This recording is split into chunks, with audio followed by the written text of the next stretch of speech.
Hey guys, it's John, and welcome to episode 2 of the Corona Files, where we're talking about building a high-ticket dropshipping business. I'm coming to you again from the shed, as you can see, or not see if you're listening to this on audio.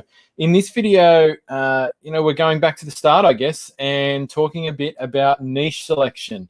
And I'm going to break this into two sessions here because it's a pretty deep topic. And I actually want to walk you through doing it as well as talking about it. So we're kind of going a bit back to the start here. And I guess because I know in a number of different places that this is going to be streaming, there's going to be people who are very familiar with high-ticket dropshipping and people who are probably hearing about it for the first time. So just to clear that up quickly for those people who are hearing about it for the first time, high-ticket dropshipping is different to the dropshipping you might have most commonly heard of in recent years, which is the AliExpress low-ticket dropshipping method of sending products from China to the country you're selling in, whether it's the US or Australia or the UK or something like that. Fortunately, that sort of dropshipping appears to be dying a lot of the death that it always should have, because it was a business model that quite quickly got overtaken by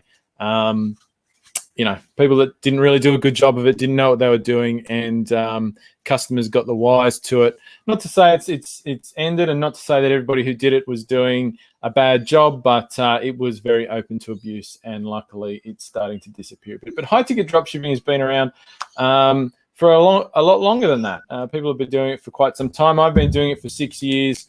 There's people that have been doing it even longer than that.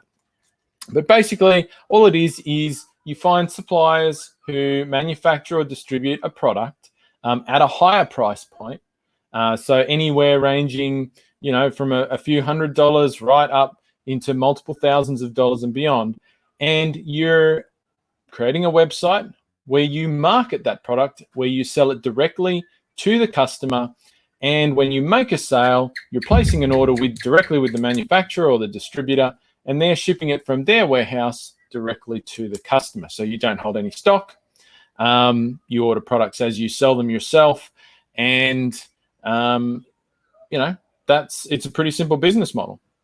If you're wondering, it is different to affiliate marketing. So affiliate marketing is where you do market a product in various ways, but the sale itself is processed with an actual with another business. So you don't actually process the sale for the customer. So this is different. So for a high-ticket dropshipping business, really your success honestly comes down to 3 things. There's 3 things that you really need to master to be successful here. The first is picking the right niche, which we're going to talk a bit about today. The second one is marketing and how you connect with your target market and find your target customers. And the third is customer service. So how you serve your customers when they come into contact with you really is key to high-ticket dropshipping, because you're not in the product business when you're in this business. You don't have control over the products. You're not developing the products. You're selling the products and you're serving the market in that way. So those are the things you've really got to get good at. If you can't get good at any one of those things, you're going to really struggle with this sort of business model. So coming back to the first one though, niche selection, or basically deciding which products you're going to buy. So this is really one of the biggest decisions that you make with one of these businesses. And it's one that a lot of people really get stuck agonizing over. And they get a bit going around in circles because it is such a big decision.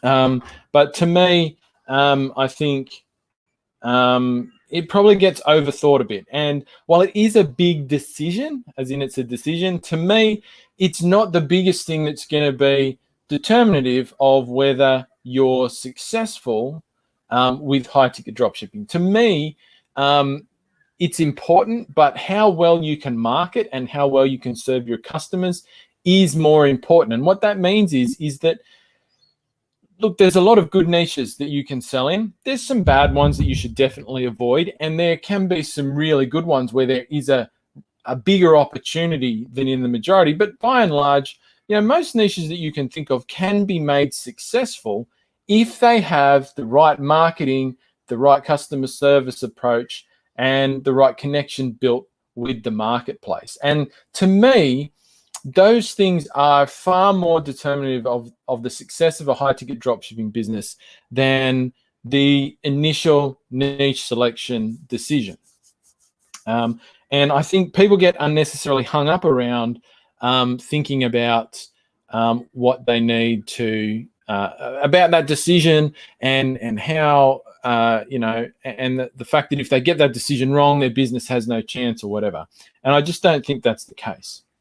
But look, what I want to talk to you about today is just walking through, I guess, the criteria that I look at, because I probably think of a few things a bit differently to other people. And this has really helped me to identify good niches, both for myself and for clients, that have developed well over time. So the first step, of course, in working out a niche is actually just coming up with ideas, in the first place. And so I think the best way to do that for me, and I'll go through the sort of the things I'm thinking about while I'm doing this, but the best way to do this for me is to do it on a piece of paper like this, a bit of a book. I will take myself away from any technology whatsoever. So I don't do this in front of a computer, right? Because the worst time to come up with ideas of any sort, to brainstorm anything, is in front of technology, because invariably what happens is you start looking at the technology and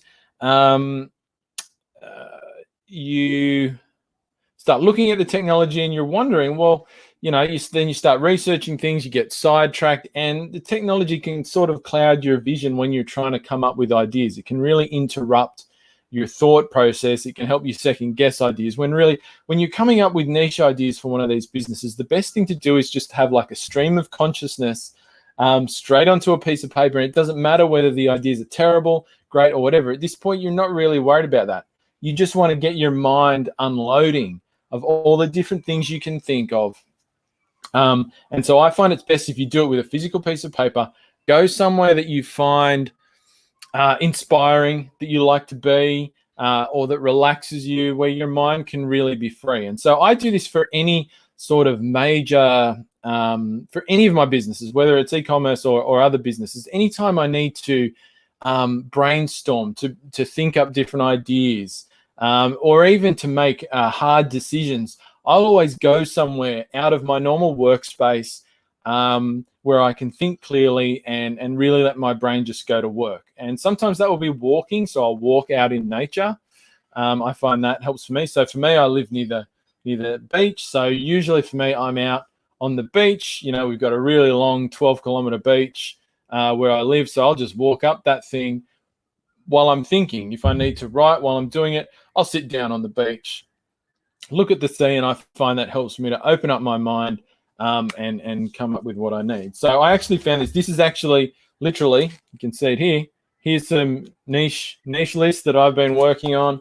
And really, you just want to come up with more ideas. You want to just come up with ideas and just get them all on a piece of paper, and you're going to come back to that and start thinking about, well,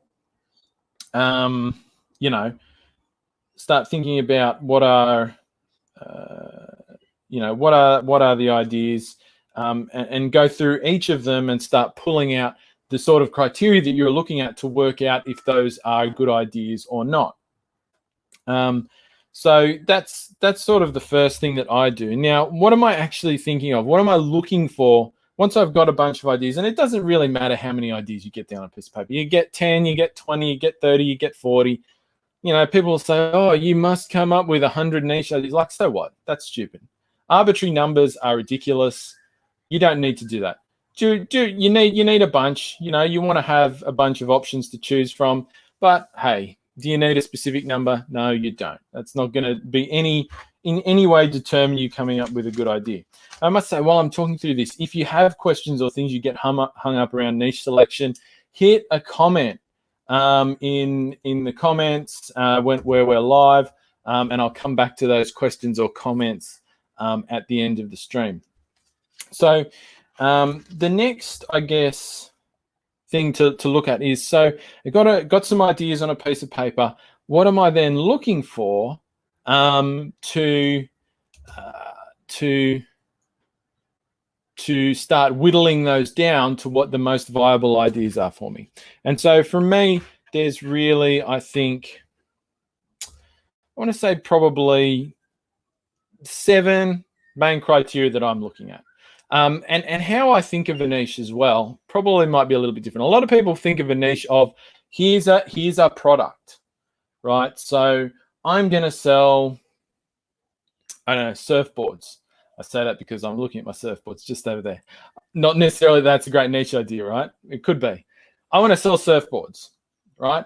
And I think that's a little, or I want to sell this, or my niche idea is going to be that. And that's kind of okay, but I don't think it quite goes all the way, right? I think you can go a bit deeper than that. And when I think about a niche, I think about the customer, right? Not the product. I think of the customer first. And I view the market and the niche as the customer. And then I think about, for that person, what can I sell them? And do those products fit some of my criteria as well? So I think the customer kind of becomes the niche. And that's kind of fits in with the first criteria that I'm thinking of, right? So the first thing I want to look for is this niche idea an enthusiast market, right? So are the customers within this market enthusiasts, and do they use the products from an enthusiast perspective? And some people would also call this like a passion-based niche, I suppose, or something like that. So it's not something that's kind of like, I'm not looking for things that are really commoditized, that are just day-to-day items that people don't really give a care about. I'm looking for things that people get excited about, that people spend their people spend their discretionary spending money on, and things like that. So, for example, surfboards is one of those things, to use that example. But my niche for that, my enthusiast market there, are surfers, right? People who love to surf.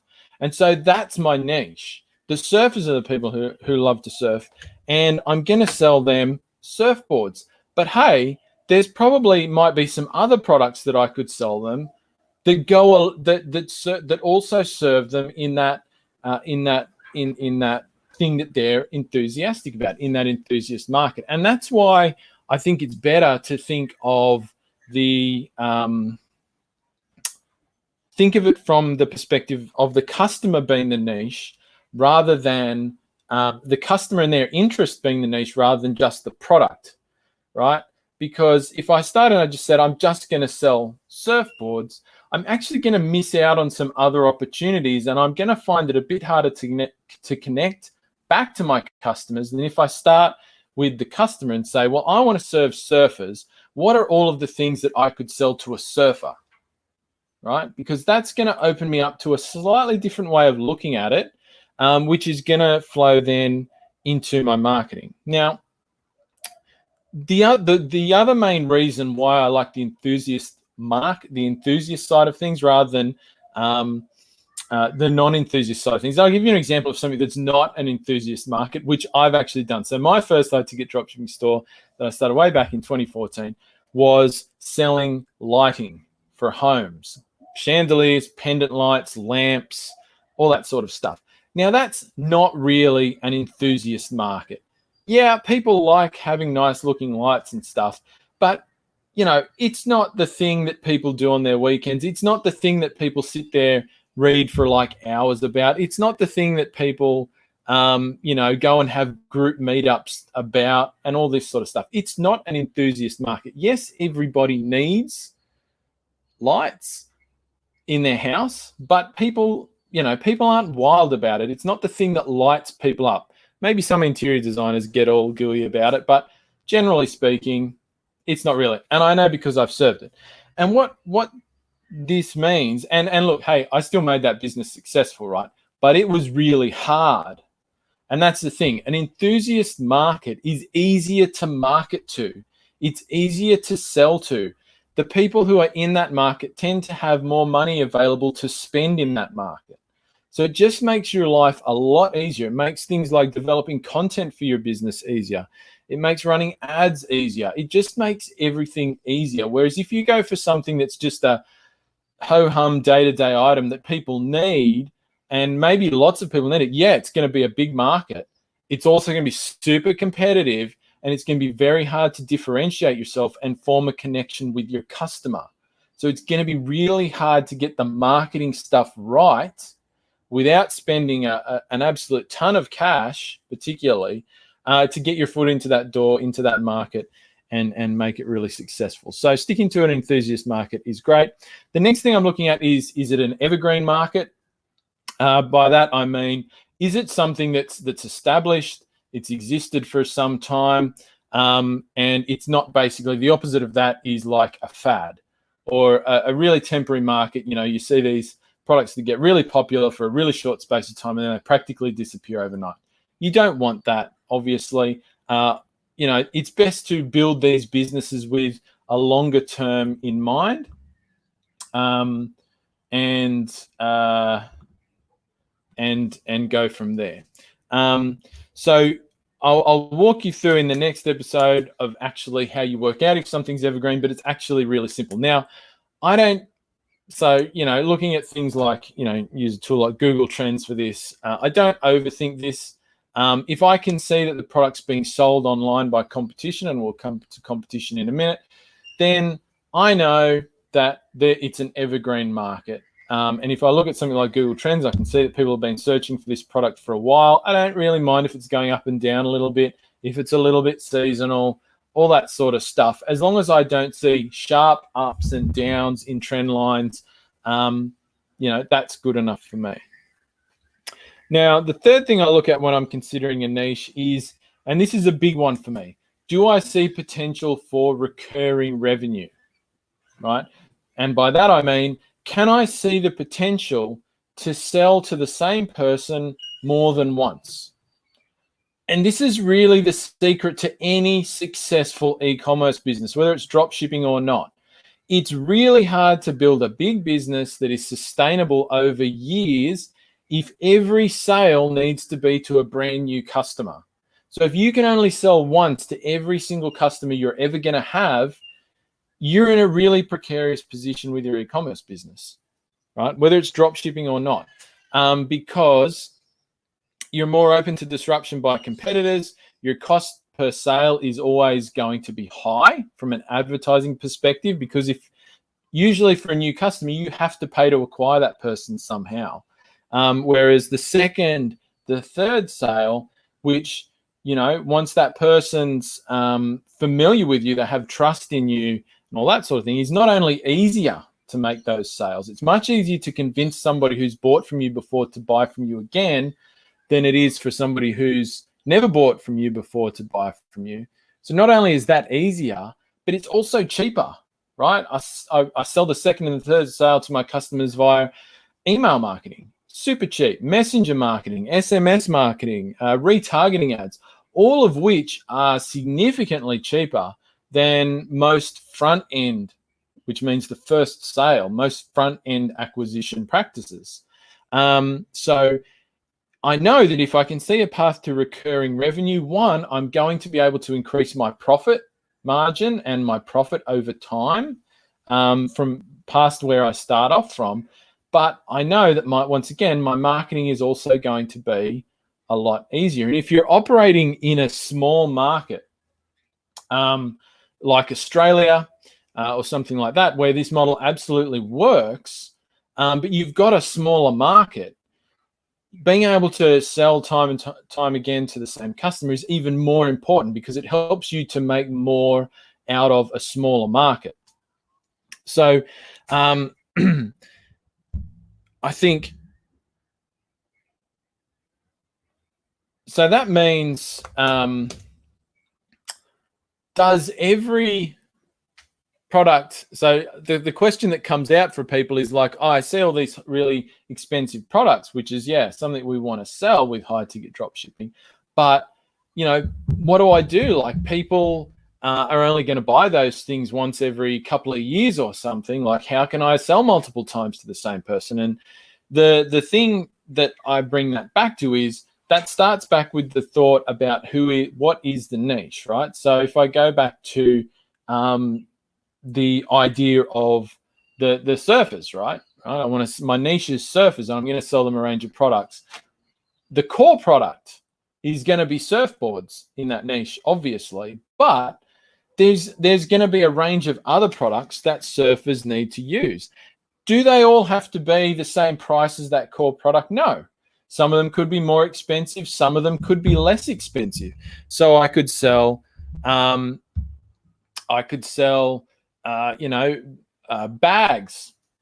travel bags, cases for surfboards. I could sell fins. I could sell leg leashes. I could sell wax. I could sell wetsuits. I could sell roof racks. I could sell a whole bunch of stuff, right, that people who surf need. I could sell surf watches, right, tide watches, all sorts of things. And that's where my recurring revenue is going to come from. And if you find those opportunities, not only are you going to get recurring revenue for them in terms of separate sales, but you also have the opportunity to get, higher total price sales. So people are more likely to then order 2 or 3 products at the same time for you. And by the way, that recurring revenue and being able to increase your average order value are 2 of the 3 basic ways that you grow any business. The first one is to increase your number of new customers. So looking for recurring revenue and thinking about that. So that may mean that, my niche is a bit broader. And I'm going to come back to this idea of how specific or broad you need to be in a minute. But recurring revenue needs to be there. The next one is content. So I'm very big on content marketing for high-ticket dropshipping businesses. So one of my considerations is going to be, what opportunities are there for me to build content in this niche? So content to help serve my target customers, solve their problems. And you tend to find that when you go after an enthusiast market, there's a lot more space to develop content. And when I say content, I mean like blog content, possibly video content, guides, how-tos, checklists, all this sort of stuff. Because, one of the best ways to get a lot of customers for high-ticket dropshipping stores is not to have your sole focus on bottom of the funnel pay-per-click advertising, which is what some people teach you is all you need to do to grow one of these businesses. Yes, it's important, but if you can also master things like SEO and serving the whole funnel from the top of the funnel down to the bottom, you can grow a much bigger and much more successful business. And so being able to produce content for your niche is fundamental to being able to do things like ranking your site well organically, where there's much, much more traffic than there is in pay-per-click advertising. But also it makes everything easier. It makes your email marketing easier. It makes your retargeting easier if you have content and great content on your site.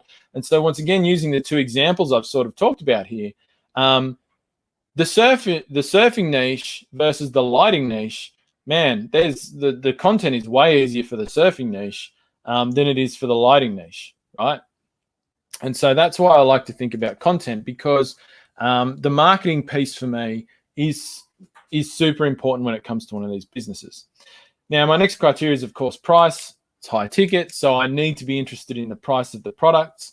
So generally for me, I'm aiming at the core price needs to be at least $800, but I'm happy for it to be higher. So when I say the core price, the core products that I'm going to be selling, I need to see products that are on average around $800 or higher, $1,200 even. Sometimes I like to look for, but I also want to see products spread on either side of that as well. So I love to see some higher ticket products up there, $2,000, $3,000. And hey, if the core products are at that price as well, that's fantastic.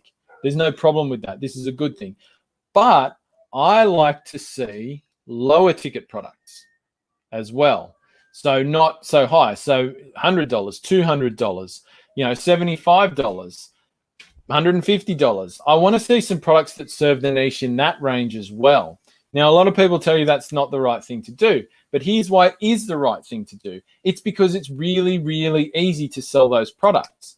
And if you take the approach that I do, that I'm going to sell multiple times to the same person, I'm actually going to do proper marketing and build a sales funnel, then I know that if somebody buys a cheap product from me and I make no money off it, I break even, at some point I'm going to sell them the high ticket product, and it's going to be much easier for me to sell that person on the high ticket product as their second sale than it is as the first sale. So I will, for a high ticket dropshipping store, actively market products on the lower end, even at break even. I don't suggest doing it in the beginning to lose money as loss leaders per se, but I will do it to get customers. And this is always my goal with a new business. I want to get customers into my business. I want to deny my competition sales, and I want to get new customers in, because the way I'm setting this up is that I can make multiple sales to the same person. So that's how I look at price. The next criteria is competition. So I absolutely want to see competition. That is what denotes the fact that a market is evergreen, is if you see competition and established competition. Now, I don't care if I'm considering a niche idea. I don't care if I see dropshippers or not. Some people will say, oh, you need to go out and look for a niche where there's dropshippers, because that means that supplies are going to be easier to get. And yes, it definitely helps. But I have no problem with approaching suppliers that don't dropship at this point, or may not have been asked, or whatever. I'll win them over, and sometimes that makes the niche easier to market in. But I'm looking for competition, but not too much. Obviously, if there's a lot of really good competition, I'm going to say, well, that's going to be a tough market to break into. I might not want to go there. So it's a balancing act. It kind of depends what country you're in as to how many competitors you want to see. In the US, I'd want to see anywhere between 5 and probably no more than 15 direct competitors for the products that I want to sell. In Australia, for example, because I'm in Australia, I probably want to see that number a bit lower, because the market's a lot smaller. So if I'm seeing 20 direct competitors in Australia, I'm kind of going to say, well, that's a bit too much for me. But I don't want to see less in Australia, less than 3 to 5 competitors, because that will say to me, unless I have some really other compelling reasons, that will say to me that there's not an established market for those products online yet. And I don't want to be the person that has to go out and try and create that market, because once again, that's an expensive undertaking that is better done if you're actually producing the product itself and you've got your own unique product, which is a whole nother story that maybe, down the track we can have. Now, so competition, it's got, and I'm looking at the competition. So for me, I don't count eBay or Amazon as super strong competition. For me, when I talk about competition, I'm talking about, I want to see how many e-commerce sites there are that specifically serve the market I want to serve. So if I'm going to start a store that serves surfers, how many other sites am I seeing that specifically serve surfers with surfboards or my other core products? That's my main competition. Yes, there's going to be people selling similar or the same products on eBay, Amazon, whatever. But, the way that, I'm going to do the marketing for this niche and for this business. And, if you follow this series of videos through, we're going to talk about how I'm going to do the marketing here. I'm going to kind of negate sites like eBay and stuff for a lot of my market, right? Because I'm going to do things that they can't do, things for my market that are better, that they just can't do because of the way those big marketplaces are set up. So, looking at how do I find the competition? Google searching, looking at Google shopping results, looking at what pages come up in the front page of Google, and using some tools like Ubersuggest, Ahrefs, etc. to have a look. And I'll run you through that in episode 3, which will be tomorrow's episode. And then the final thing I'm looking at, my final criteria, is suppliers. So can I actually see suppliers in the niche? Can I identify? And so that may be manufacturers, it may be distributors, it may be importers. So if you're in Australia where we don't manufacture a lot of products directly here anymore, a lot of your suppliers are going to be actually importers who are importing the product from, say, wherever it's manufactured, China or the US maybe. They're holding it in a warehouse. They don't sell much direct to the public. They're kind of like a middleman. So I'm going to be buying it from them at a decent price and selling it to the public. So numbers wise, how many do you need? It's more about, you want to avoid low numbers of suppliers, right? Because you don't want to have to rely on just one or two businesses to be your supplier, because that puts you as a dropshipper in a very precarious position. So I probably want to see, if I'm in the US, I want to see at least 10 suppliers of the product types that I want to sell. The more the better, of course, but that would sort of be my minimum. Once again, there can be exceptions to these rules, but that would be my minimum. In Australia, I probably want to aim for at least 5. Once again, it's a smaller market, so you'll see lower numbers of suppliers. And anything more than that is, once again, fantastic. So those are my 7 criteria: enthusiast market, an evergreen market, the capability to generate recurring revenue, the ability to produce content easily and great content, the price points, competition, and suppliers. That's all I'm thinking about. When I look at my niche list, I run through the list of ideas I've got, and that's the criteria that I'm marking off niches on. Nothing else comes into it. And what I'm going to do in tomorrow's video, I'm actually going to share with you a little tool I use to record all this stuff that you can use yourself. And I'm going to walk through actually looking at an example of a niche. I'm going to talk through some of those criteria and actually show it to you on the screen, and how I do various of the things that we've just talked about. I won't do it today because that's going to turn this into some uber epic video, but that's it. Now, before we go, just looking over, Bowl asked a comment, are you looking at Oz or USA for this store? Great question. For me personally, I'm working on about 6 businesses at the moment, some for me and some for my clients. So the clients that I'm working on stores for, doing this exact process that we're talking about, are in the US. So we're setting that up on the US market.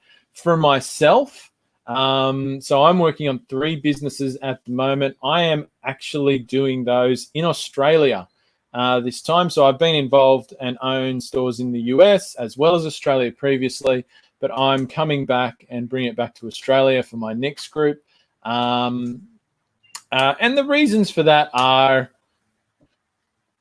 I guess, it's just a bit easier at this point in time. So for me, particularly in the coronavirus territory, I can't travel to the US at the moment. I don't know when we'll be able to travel to the US. And the US stuff I've done previously has been with partners who handle the financial side of the business. So if you're in Australia, for example, it's very difficult to open a US bank account. Using the payment gateways at the moment, Shopify payments, PayPal, is difficult to impossible. If you don't have a US bank account, you can't open a US bank account unless you're there physically.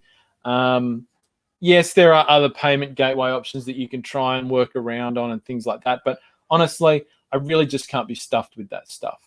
So I'm doing it in Australia. Time zone's great. It's easier. So that's what we're doing. But in the future, down the track, more US stores, that I would work on. Absolutely. Not ruling that out at all. And I'm always open to working with other people on stores in the US via partnerships or other equity type arrangements, which I've done in the past and no doubt will do again in the future. So thanks for that question, Bowl, and thanks for watching along. So look, that's it for today. I'll just mention one thing. I've got a free course going at the moment around e-commerce marketing and growing your audience, which is something you would use for one of these type of businesses down the track a bit, but it's out there at the moment for free. You can get it at buildsellgrowrepeat.com/thrive. You can see it scrolling along the bottom of the screen right here. Of course, So jump on and grab that. It's a great free course. It's got 40 plus videos in it, a bunch of great little supporting things, little tools, recommendations for things to use to grow your business. So I absolutely recommend you check that out. But thanks for watching along today, or listening along if you're listening. We'll be back tomorrow with episode 3 to get a bit more specific into niche selection. See you then.